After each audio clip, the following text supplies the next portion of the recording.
Countless people are relying on their pension money today. Without it, they would quickly be underwater. What happens next? They would be heading directly to the nearest government office to demand money. The faceless, nameless bureaucracy that is government will provide no solutions, just more extortion, more theft. Your pension funds are a thing of the past. You came here for the truth, so let me unveil that for you. This is one of my favorite topics to talk about because so many people are going to get burned and they need to be warned. And that's what I'm here to do. Let's begin.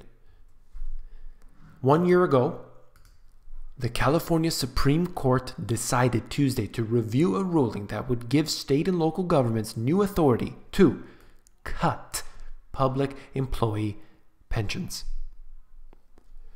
And so what we see is an authority, a small group of people that decide your fate.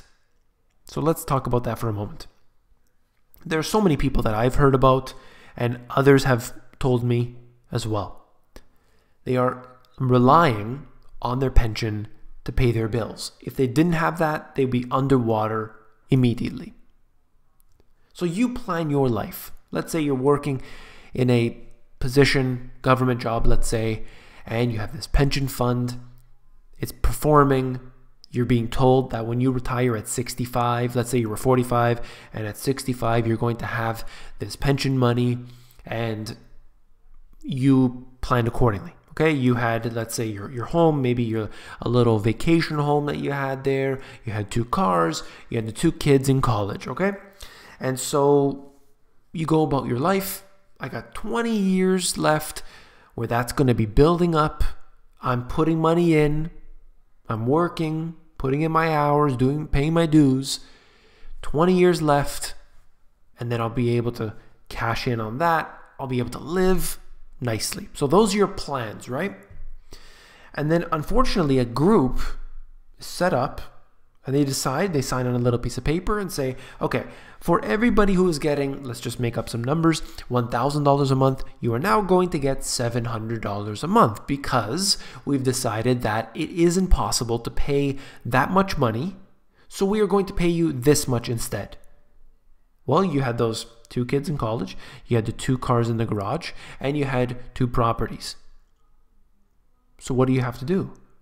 Well, you have 20 years, and that decision is coming up.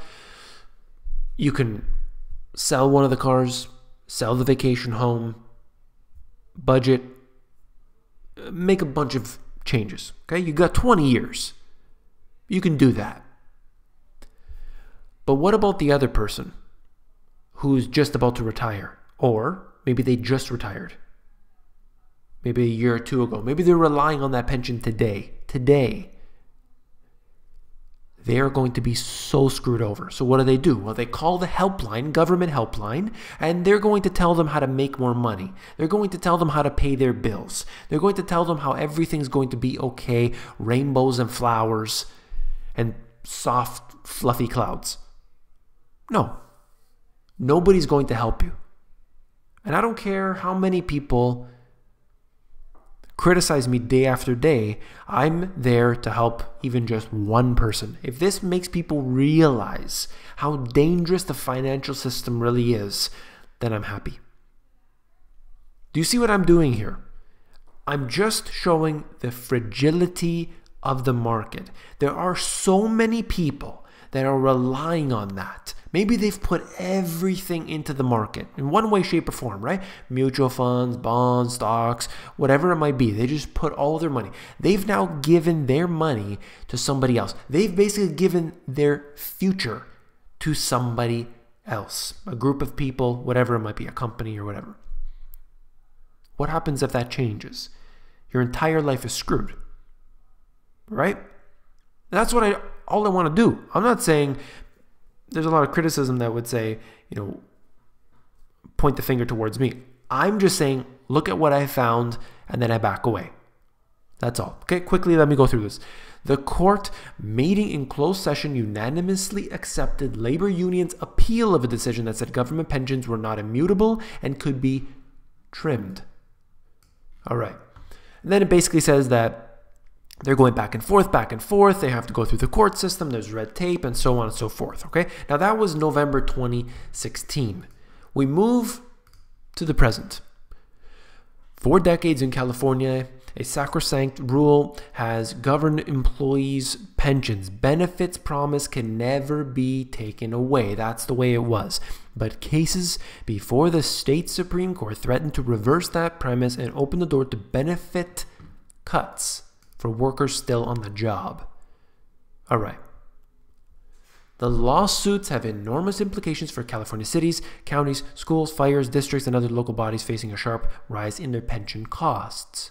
They're ballooning, things are getting worse, and they have, of course, as I always talk about, massive unfunded liabilities. There's no way they can pay it all back. It's impossible.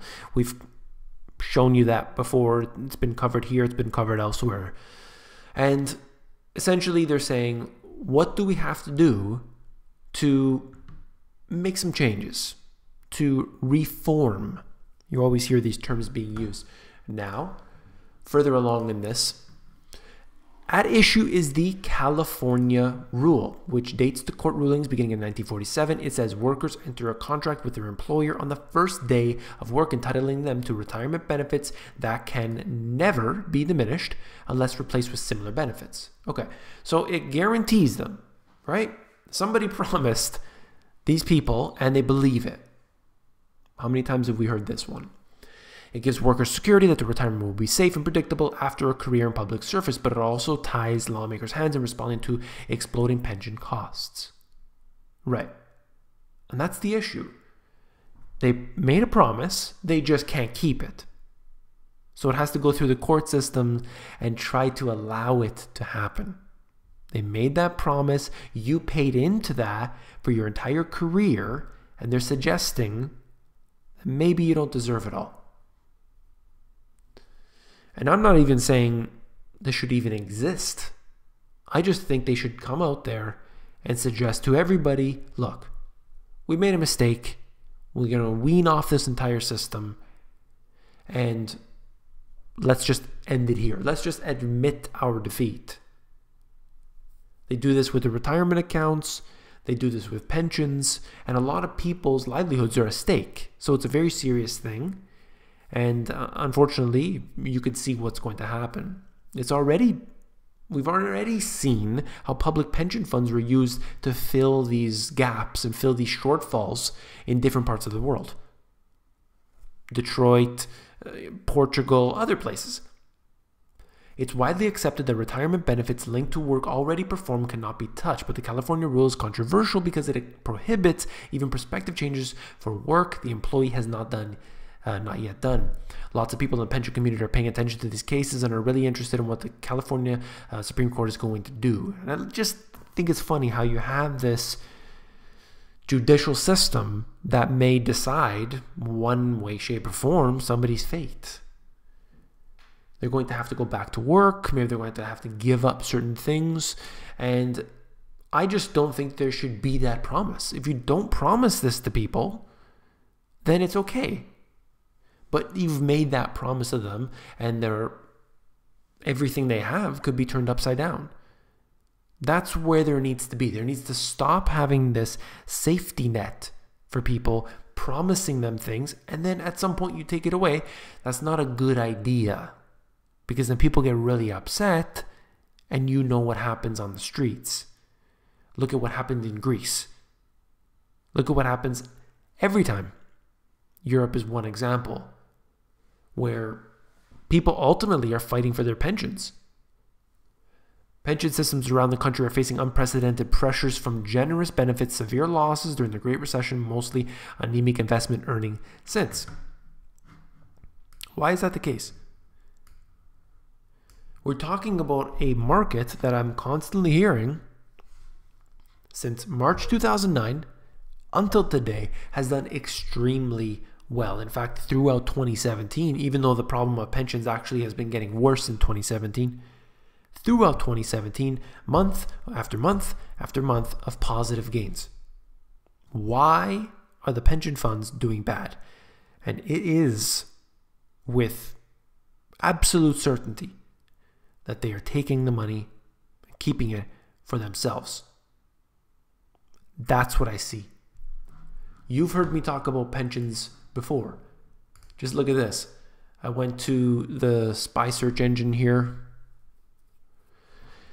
in QTEL, and you can see I typed in the Money GPS pension, and you just see video after video after video. Talked about all the different cases where they've either talked about cutting back on your pensions or actually did cutting back on your pensions. I've been warning about it.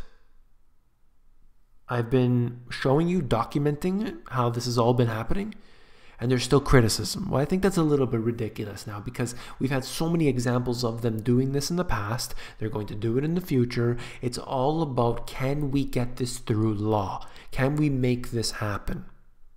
And they will. They will ultimately have to do that. We are in a time where everything is booming. The stock market is going crazy. And yet, the pensions, not doing so well. But you tell me, what's wrong with it? What exactly is the issue here? When you have an incredible stock performance, is it just bad portfolios? No. No, because a lot of the market is doing well. If we're talking about the US, I mean, you could be blindfolded and figure out a way to make money in this market. It's really, really easy with all this quantitative easing, with all central banks pumping money into the US market. It doesn't take long to find a winner. They're taking it on purpose. They're creating a crisis so that they can take away from people. They know they can't pay out. They want to reform somehow, but they need a crisis. And they're developing that crisis. They are creating the crisis intentionally. And it's unfolding before our very eyes. It happens so slowly that people don't see it. They don't recognize patterns. And that's what you need to do.